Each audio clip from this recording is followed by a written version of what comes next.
5% కాపులకు కేటాయిస్తూ AP cabinet తీసుకున్న నిర్ణయంపై కాపు నేతలు హర్షం వ్యక్తం చేస్తున్నారు.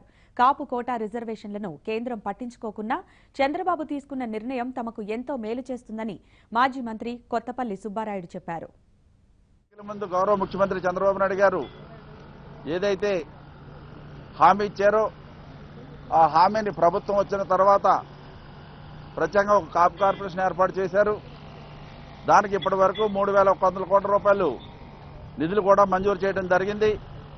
దాని ద్వారా మరి ఆర్థికంగా కాపు సోదరులు, బలిజ సోదరులు, ఒంటరి సోదరులు అందరూ కూడా అభివృద్ధి పథంలో, ప్రగతి పథంలో, విద్యాపరంగా ముందుకు రావడానికి ఈ రోజున విద్య విషయంలో కానివ్వండి, చిన్న చిన్న వ్యాపారాలు చేసుకునే విషయంలో కానివ్వండి, లేకపోతే గ్రూప్ 4 పరీక్షల్లో ఉత్తీర్ణులు కావడానికి వాళ్ళకి కావాల్సిన ట్రైనింగ్లు ఇచ్చేటువంటి విషయంలో కానివ్వండి, పెద్ద ఎత్తున నిధులు ప్రతి సంవత్సరం ఖర్చు పెడుతూ ఈ రోజున కాపులో ఉన్నటువంటి అందరికీ కూడా ఈ ప్రభుత్వం పరంగా గౌరవ ముఖ్యమంత్రి చంద్రబాబు నాయుడు గారి యొక్క నాయకత్వంలో మరి ఎంతో న్యాయం జరుగుతుందని సందర్భంగా నేను కాపు కార్పొరేషన్ చైర్మన్గా తెలియపరుస్తున్నా.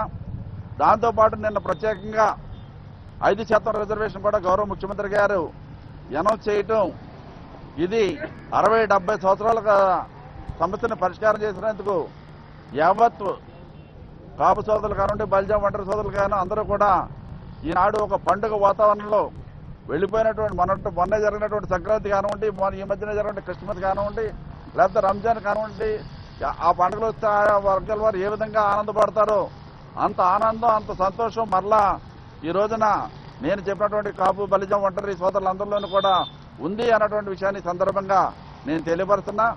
హృదయపూర్వకమైన అభినందనలు గౌరవ ముఖ్యమంత్రి చంద్రబాబు నాయుడు గారికి మేమందరూ కూడా తెలియపరుస్తున్నాం.